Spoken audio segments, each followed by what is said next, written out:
Assalamualaikum warahmatullahi wabarakatuh. Saya Faradika Kurniasari dari Sebelumnya 2 akan menyampaikan bagaimana proses dakwah Nabi Muhammad SAW. Jadi pada awalnya Nabi Muhammad berdakwah secara rahasia dan hanya mengajak orang-orang terdekatnya saja.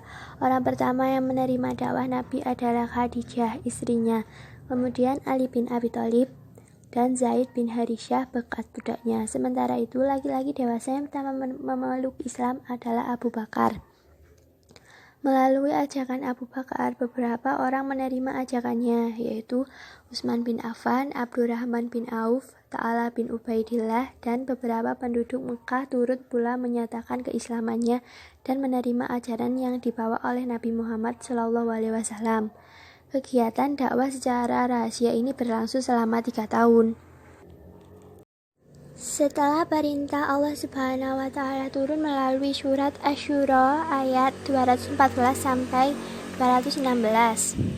A'udzu billahi minasyaitonir rajim. Bismillahirrahmanirrahim. Wa anzir ashiratakal aqrabin. Dan berilah peringatan kepada kerabat-kerabatmu Muhammad yang terdekat.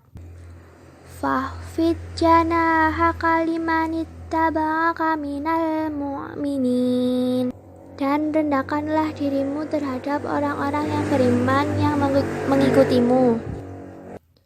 Fa in asauka faqul inni bari'um mimma ta'malun.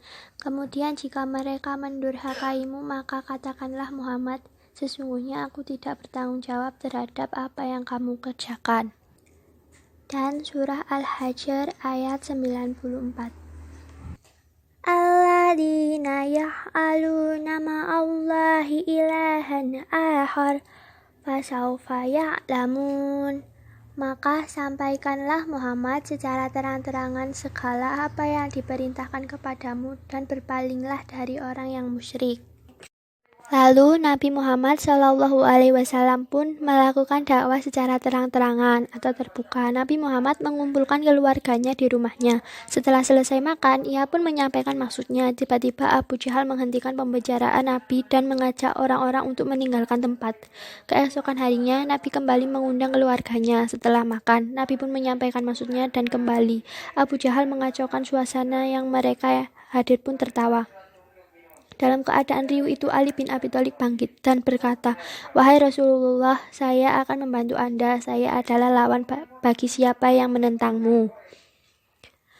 Gagal mengajak kerabatnya, Nabi pun mengalihkan dakwahnya kepada masyarakat Quraisy. Ia naik ke Bukit Safa dan menyeru manusia. Orang-orang pun berkumpul dan Nabi Muhammad SAW pun menyampaikan dakwahnya. Dakwah Nabi mendapatkan tantangan dan perlawanan dari Quraisy. Nabi dan sahabat-sahabatnya diejek, dicaci, dan disiksa. Tidak cukup sampai di situ, mereka juga membujuk Nabi dan menawarkan kekayaan, kehormatan, dan jabatan. Setelah ejekan, sisaan, dan ancaman tidak dapat mencegah dakwah Nabi. Orang-orang Quraisy memboikot Nabi dan sahabat-sahabatnya untuk menghindari siksaan. Nabi memerintahkan sahabat-sahabatnya hijrah ke Abisinia. Setelah orang-orang Quraisy tidak mampu menerima dakwah Nabi, ia pun mengalihkan dakwahnya kepada kabilah-kabilah Arab di luar Quraisy.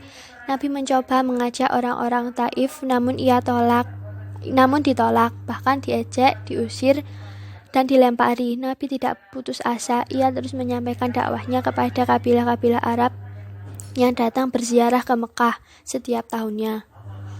Dakwah Nabi mendapat sambutan dari orang-orang Madinah dan Nabi pun mengadakan perjanjian Aqabah pertama dan kedua. Setelah perjanjian Aqabah kedua, Nabi pun berhijrah ke Madinah.